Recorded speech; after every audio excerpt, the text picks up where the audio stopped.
Thank you. Ranking Member. Yeah. Mrs. Swalwell? Mr. Kudell, in your testimony, you observed that 80% of small and medium-sized businesses lack cyber insurance and are overexposed, and that 59% of small businesses consider themselves too small to be targeted.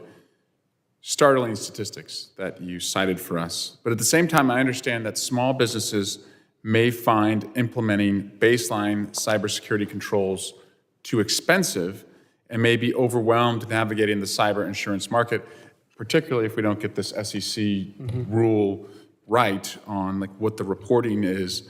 That could also bog them down.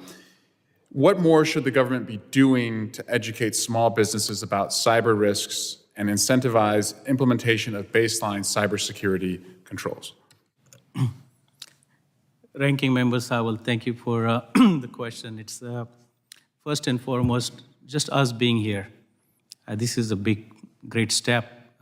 This hearing itself is a big event for us to express and educate the general public about what's happening in cyber insurance market.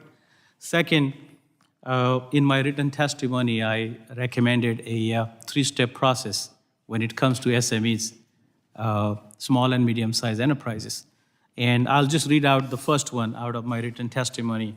And that's classification of SMEs as a subset of any cyber preparedness measures. Right? Too often, the focus is all on large enterprises and corporations. And so this is the second thing we can do. Third, education is the most critical when it comes to SME market and cybersecurity. Right? All it takes is one individual to make that organization successful by not clicking on some random link. All it takes is one person to take that entire organization down. And it is a business-ending event for small businesses. And so cybersecurity awareness training is where most of the focus is for SMEs, and a public-private partnership. If I have to point my finger on one thing, is the cybersecurity awareness training, incentives, government, private universities, whatever it takes, right? Being able to educate those 33.5 million businesses, that is 44% of our nation's GDP, it's mission critical for us to focus on education regarding cybersecurity. Is the government doing enough to work with insurers to help standardize policy coverage and terminology? And should we standardize coverage and terminology? Or as Mr. Luttrell alluded to, do we need to be mindful of kind of the sector by sector, industry by industry, critical infrastructure versus non-critical infrastructure type of complexity there? We do. And yes, it's not a straightforward yes or no answer. Cyber is a very technical, it's an emerging technical risk. It's unlike any other insurance line. In fact, it's the only other line outside of life insurance that's organically growing. In every other insurance line, you ought to replace another insurance policy. And being nature, it's an evolving risk. Coverages has to be innovated.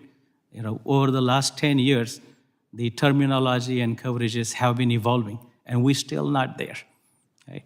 So by putting limitation and standardization, it might hurt how nimble we are. Our purchasers really like a custom coverage that insurance companies put together for their needs, especially when there are new threats that are evolving every second, every hour, every day. Right? At the same time, there are areas where we would love to see some standardization, war-related exclusions. That is, varieties exist in the marketplace today. And so there are certain areas we can improve on standardization, but this is an emerging technical risk. We got to innovate in this market, and coverages terminology plays a very important role. Until the time it matures, 4 out of 5 small businesses do not have cyber insurance. That is 80% market you just mentioned as well. And that's a tough one if there is to achieve that type of standardization in a current present time.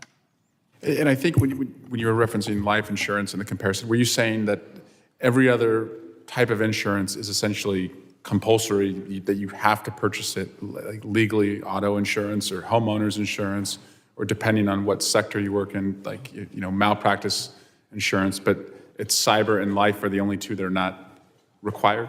That's correct. And that's exactly what I meant. Is in every other line of insurance, there is a mandate, there is requirement, there is an obligation. Not so much in cyber insurance. And yes, there are places, large corporations are mandating their supply chain partners. Government contracts are mandating their contractors to have cyber insurance policy. But there is no uniform mandate for cyber insurance like an auto policy or a home insurance. Right. Thank you again, Mr. Kudell. I'll yield back. Gentleman yields back. I now